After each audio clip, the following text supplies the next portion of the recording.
ನಮಸ್ಕಾರ ಸ್ನೇಹಿತರೆ, ನಾಡ್ನುಡಿ ಲೈವ್ಗೆ ಸ್ವಾಗತ.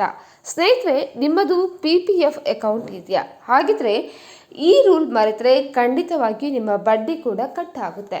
ಹಾಗಿದ್ರೆ ಏನು ಈ ಹೊಸದಾದ ರೂಲ್ಸ್? ವಿಡಿಯೋವನ್ನು ಕಂಪ್ಲೀಟ್ ಆಗಿ ವಾಚ್ ಮಾಡಿ.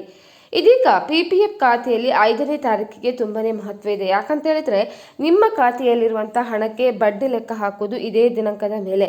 ಸೊ ಪ್ರತಿ ತಿಂಗಳ 5ನೇ ತಾರೀಕಿನಿಂದ ಆ ತಿಂಗಳ ಕೊನೆಯ ದಿನದವರೆಗೆ ನಿಮ್ಮ ಖಾತೆಯಲ್ಲಿ ಕನಿಷ್ಠ ಎಷ್ಟು ಬ್ಯಾಲೆನ್ಸ್ ಇರ್ತದೆಯೋ ಆ ಮೊತ್ತದ ಮೇಲೆ ಮಾತ್ರ ಆ ತಿಂಗಳ ಬಡ್ಡಿಯನ್ನು ನಿರ್ಧಾರ ಮಾಡಲಾಗುತ್ತೆ.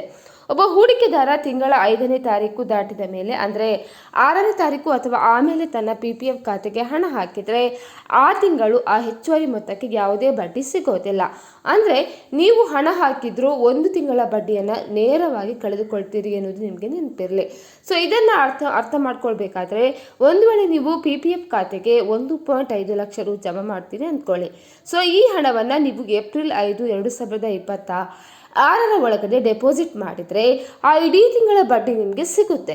ಆ ಮೂಲಕ ನೀವು ಮುಂದಿನ ವರ್ಷದ ಮಾರ್ಚ್ವರೆಗೆ ಪೂರ್ಣ ವರ್ಷದ ಬಡ್ಡಿಯ ಲಾಭವನ್ನು ಪಡಿಬಹುದು.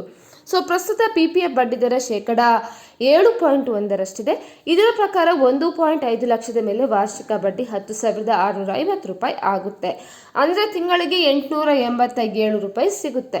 ನೀವು ಏಪ್ರಿಲ್ 5ರ ನಂತರ ಈ ಹಣ ಹಾಕಿದರೆ ಆ ತಿಂಗಳ ಬರೋಬ್ಬರಿ 887 ರೂಪಾಯಿ ಬಡ್ಡಿ ನಿಮ್ಮ ಕೈ ತಪ್ಪುತ್ತೆ.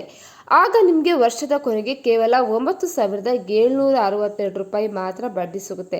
ಹಾಗಾಗಿ ನಿಮ್ಮ ಸಣ್ಣ ನಿರ್ಲಕ್ಷ್ಯ ಅಥವಾ ತಿಳುವಳಿಕೆ ಕಷ್ಟಪಟ್ಟು ದುಡಿದ ಹಣಕ್ಕೆ ಬಡ್ಡಿ ಕಳೆದುಕೊಳ್ಳುವುದು ಯಾರಿಗೂ ಇಷ್ಟ ಆಗೋದಿಲ್ಲ. ಹಾಗಾಗಿ ನೀವು ಇದನ್ನು ಮೊದಲು ಅರ್ಥ ಮಾಡ್ಕೋಬೇಕಾಗ್ತದೆ. ಅದಕ್ಕಾಗಿಯೇ ಆರ್ಥಿಕ ತಜ್ಞರು ಯಾವಾಗಲೂ ಒಂದು ಸಲಹೆ ನೀಡ್ತಾರೆ. ನೀವು PPFಗೆ ಹಣ ಜಮಾ ಮಾಡೋದಾದರೆ ಅದನ್ನು ಕಡ್ಡಾಯವಾಗಿ ಪ್ರತಿ ತಿಂಗಳ 5ನೇ ತಾರೀಕಿನ ಒಳಗಡೆ ಮಾಡಿಬಿಡಿ. ಆಗ ನಿಮಗೆ ಪೂರ್ಣ ಪ್ರಮಾಣದ ಬಡ್ಡಿಯ ಲಾಭ ಕೂಡ ಸಿಗುತ್ತೆ. ಸ್ನೇಹಿತರೆ, ಈ ಮಾಹಿತಿ ನಿಮಗೆ ಇನ್ಫಾರ್ಮೇಟಿವ್ ಅನಿಸಿದ್ರೆ ವಿಡಿಯೋಗೊಂದು ಲೈಕನ್ನು ಕೊಡಿ. ಅದೇ ರೀತಿ ನಮ್ಮ ಚಾನಲ್ನ ಕೂಡ ನೀವು ಸಬ್ಸ್ಕ್ರೈಬ್ ಮಾಡ್ಕೊಳ್ಳಿ.